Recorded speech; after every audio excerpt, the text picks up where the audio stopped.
Welcome to chapter 32. In this chapter, we are going to have a systematic look at nominal derivation, but it's not going to be the first chapter, the first point in the grammatical overview. The first point in the grammatical overview are going to be these descriptive words.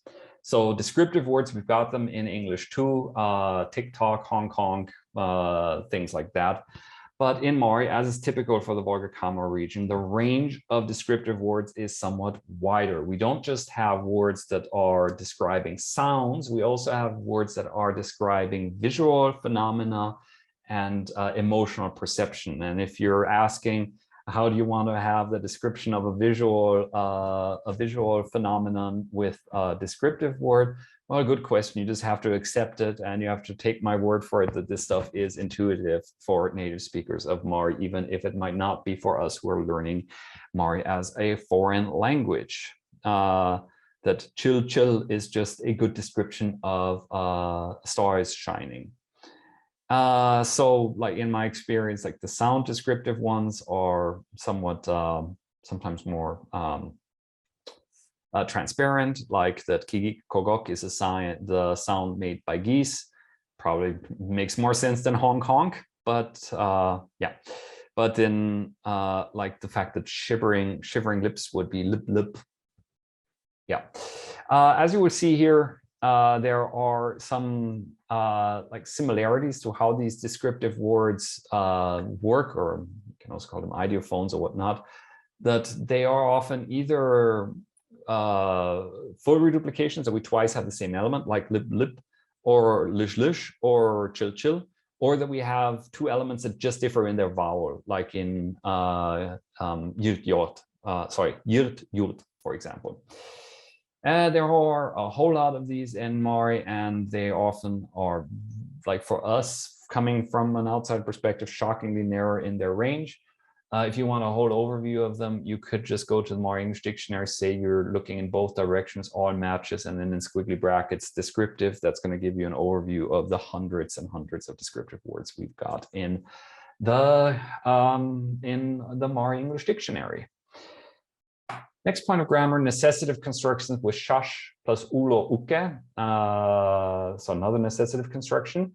So shash, it's the future necessative participle. We have already seen a construction when it was like shash with the finitely declined verb to be, like kai shash ulam, I must go. Those were used when we were really looking at ethical obligations. The shash ulo construction, this is an existential construction, actually. There is, there is not, there exists not. This is tendentially used like when you have something to do. So you could say that like the obligation, it is still an obligation, but it's sort of more internalized. Like I've got a letter to write or so. Interestingly, we also in English use some kind of possessive construction in these cases. Yeah, and if you want to mark the person in this construction, you don't have to, because I mean, like tida pidech luchash uke in the penultimate sentence is there is no need to be afraid of the dog, of this dog. There is no marking of the person here. It's fine. If you want to mark the person, however, you can, and you do that by putting a possessive suffix on the shash, on the participle element, like eshe xerishem vos shashem ulo. So vos the verb semvoso, to write, was a shash, future necessative participle plus m. So then it is marked that I, first person singular, am the one who has to be doing the writing. Noun derivation. So we are going to have a systematic look, and we're going to meet a whole lot of old friends again here, but we're going to systematically look at them based on the semantic category. What kinds of nouns are formed here? We've got agent nouns, purposive nouns, collective nouns, quality nouns, action nouns, resultative nouns, and privative nouns. And yeah, we're going to look at each category individually. Agent nouns is a noun denoting somebody, or in some cases something, that does something. So this would be like English writer. That's an agent noun. When we have met different suffixes here, we have met ze, zo, ze. Remember, uppercase E means vowel harmonic alternation.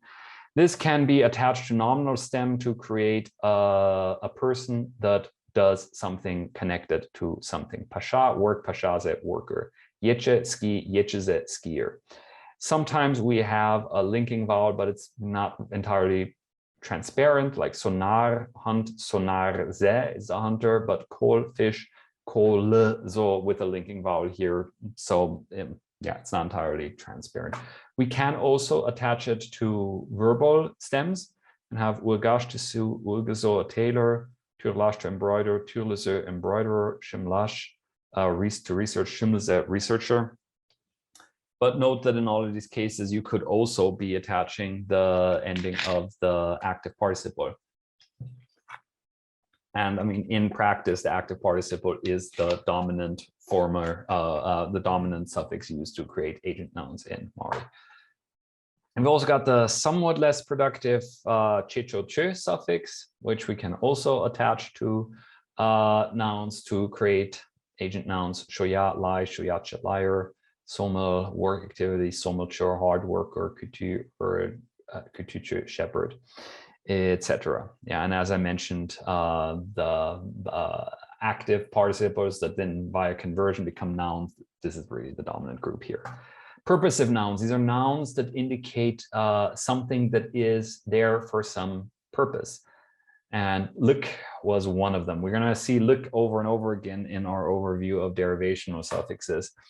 So if we have shincha, eye, shincha, look is the thing that is for the eyes, so glasses. If we have ner, the nose or the snout, like a dog, then nerlik is a thing that is for the dog's snout, a muzzle, the thing you put on the nose. We've also got ash, which if we, for example, take yol, it's the foot, yolash is pants, trousers. Parnya, finger, parnyash, a thimble. So it's the thing that goes on your finger. These derivations are not productive enough that you have to actively learn these, in my opinion. It's entirely sufficient to recognize them, I would say. Collective nouns. A collective noun is a noun that denotes a group of things. And we have the suffix er, which traditionally has primarily been used to denote groups of trees. If we have koj, a fir, a kojer is a fir grove. If we have kue, a birch, a kuer is a birch wood, a birch forest. If we have uksh, a branch, so it doesn't just have to be trees. Uksher is a branch wood, the place where you have a bunch of branches. There are a whole bunch of neologisms formed on the basis using this suffix, like mut, word, muter, a dictionary. Tigede, small, fine. Tigeder, bushes. Toshto, old. Toshter, museum, the place where there are all kinds of old things. These neologisms, they are very new, but a lot of these are pretty widely known, like muter, toshter, they're conventionally used words. So quality nouns, nouns denoting a quality. And here we have our friend look again, now in a more productive usage. If we take an adjective and attach look to it, we get a quality noun. Poyan means rich, poyan look is richness, riches, wealthes. Taza is healthy. Tazalik is health, so the derivation works in the other way as it does in English. Pashadame, unemployed, pashadame-lik, unemployment. So you see, look is that look is very commonly used in combination with dume, the negative participle, but also used to create privative adjectives. So it's like lessness is also in English a very common combination, hopelessness or whatnot. Less productive than look is T, which for there are a few basic concepts used where we attach T to an adjective, possibly with a change in the vowel to get a quality noun. So kuju, long, kujet, length, kujke, thick, kujget, thickness, or you could also say kujke, wide, width, kugu, big, kuget, size. So this is like comparable in its usage to the in English, in length, width, breadth, etc. Action nouns, nouns denoting an activity being carried out. So we have mash, the deverbal, a very like 100% productive deverbal suffix that is just the act of doing something. Kujash is to run, kujmash is running, ilash is to live, ilamash is living life. We've met this one before. Resultative nouns, nouns denoting something that is created through a process. So we've got sh, for example, and you will meet, we've discussed it before, and there's some very commonly used words using this. So if we have yodash, to ask, yodish is the question, the thing that comes to be when you do some asking. Modash is to play, and modish is the game or a toy. Peledash, to bloom. Peledish is the flower, the thing that comes through the process. Kochgash is to eat. Kochgish is food. Okay, this didn't perfectly fit into this category. So like the less, this is a general rule in languages in general, the less productive derivation or morphology is, the less regular it is, both in formation and in semantics. Then we have also got tish, even less productive, where we have, for example, kokerash, to cough, kokertish, cough, averash, to surround, avertish, a barrier. So then we've got privative nouns, nouns denoting an absence of sort, and we're especially going to look at the nouns denoting the not doing of something, which is demash. So this consists of this negative element de, which we have throughout the paradigm. We've met it over and over again. We've had it in deme, the negative participle, and privative adjective or derivational suffix. We have it as the marker of the negative converb, like kochde, without eating. And here we have it in combination with this mash, the nominalization, to form demash, which is the not doing of something. Kertash, to be able to, kert demash, inability, the inability to do something. Liash, to be, to become. Li demash, the impossibility, the not happening of something. Palash, to know. Pala demash, ignorance, the not knowing of something. Sitash, to suffice. Sita demash, insufficiency. Okay, these are the most important nominal derivational suffixes. You can also compare this with the overview we have in our Learner's Grammar of More on our website if you want to get a more exhaustive overview with more examples. Long forms of postpositions. This is just a very short point that a bunch of postpositions, like very important postpositions that we have already mentioned, like gitch, like detch, like gotch, like betch, also have long forms where you just have an in attached with gitch, gitchen, ditch, ditchen. And I cannot give you any specifics on what this actually means when we attach it. I can just say this is used especially in poetical language, and like I have the conspiracy theory that the long forms are especially used when it is advantageous for your meter, when you need extra syllables or whatnot. But in any case, there is no straightforward semantic difference between the short form and the long form. Word and word usage. We are meeting kajne and yeda in this chapter. Kajne is borrowed from Slavic. If you know modern Russian kajdy, that comes from the same stem. And as a Slavic borrowing, it also has some more Western syntax. It occurs before the element that it marks. So if we have, like, if we want to say kajne keche is every day, kajne kechen would be on every day. If we say kajne pert, it means every house. Kajne pertestö means it is in every house. You're seeing that I'm doing case inflection on it. Since it comes before the noun, it leaves the slot afterwards free for case suffixes if you want to have them. Yeda, on the other hand, is postposed, and it, by its government, demands the nominative form, so you cannot have any case suffixes there. So kajne kechen or keche yeda both mean every day. And since yeda, since you cannot have case suffixes before it, you basically just have the preceding word stays in the nominative and have whatever semantics make sense in context. So pert yeda could be in every house or to every house, depending on what in this place in the sentence makes sense. Here we have some examples illustrating this. And here we see that what do we do if we want to say like every second child, or every second hour or so. Well, with kajne, we use ordinal numbers. So kajne kokum sho yucha, every second child. So just like in English in this case, whereas with Yeda, you use the nominal form. So it's like every 2 hours. So yeah, I mean, in English, it also works well. You can also say every 2 hours. Yeah, but in Mari, the distinction is Yeda, cardinal, and Kajne, ordinal. Yeah, next point that we have is the wide usage of shum, heart, and chon, soul. These words are used a lot in Mari and oftentimes in phraseologisms where you have some overview, you see some overviews here. You see an overview here with some very pertinent examples. In some of these cases, it is possible to translate with heart or soul in English, but oftentimes it's not really necessary.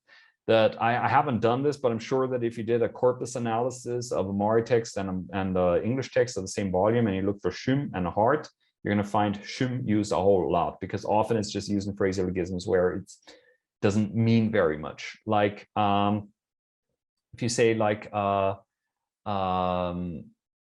something is shumum tarvatash, it's like to move to touch somebody's heart. But in English, you'd say that, oh, this song, it really touched my heart. You can say it, but generally you just say, oh, it really touched me. You wouldn't say the heart. So point of this being, don't always feel obliged to put in a heart or a soul when you're translating from Mari into English. Yeah. Sometimes to make extra sure that you don't miss the heart and soul, they will juxtaposition both of them and they'll have shimchon. Yeah. Auxiliary constructions. We are again looking at verbs that are close in their basic semantics and very far in auxiliary constructions. So shincha, shincham, to sit down,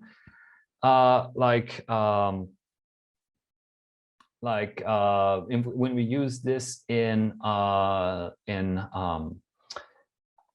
auxiliary constructions, if we think of the aspect of sitting down, if we think of this as like an action, a telic action going towards something, so a status changes and something takes in a sitting position, this telicity of this action is transferred to the modified verb in these pairings. Like if we're talking about metri growing quite old, shongash would mean maybe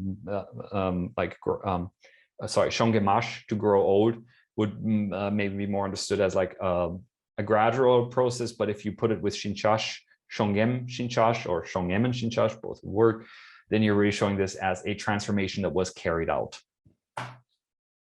Shinchash shinchem, on the other hand, to sit, that denotes just being in a sitting position without any movement. So this is then more showing a long-lasting activity, something like I studied 2 weeks for this exam. Like in English, you could even say I was sitting and studying for 2 weeks, and you like the sitting and also implies that it was going on for a long time.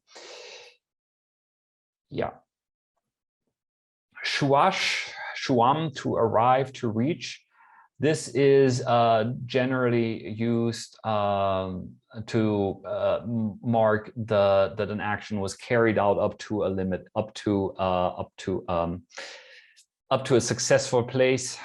Like, have you gotten used to a place? Literally, is have you reached this place? Have you finished the act of getting used to this place? So it is. Like we've been looking at so many marks that are perfective in a way, but the thing that sets this one apart from the other ones is that it has sort of this stress on the final phase of it, the completion of it. That's where we're putting our focus here. So the text in this chapter pertains to the Shketan Mari National Drama Theater in Yoshgaola, seen here on a picture. And the little YouTube clip we have in this chapter from Mari News with the transcription pertains to the namesake of the theater, Shketan himself, who was an author of some very humorous short stories, and among other things that I can actually recommend them. They are worth reading. They have stood the test of time, even in the modern day and age. If you can read the Mari, they are fun reads. So that completes chapter 32, and I'll see you in chapter 34. 33. I'll see you in chapter 33.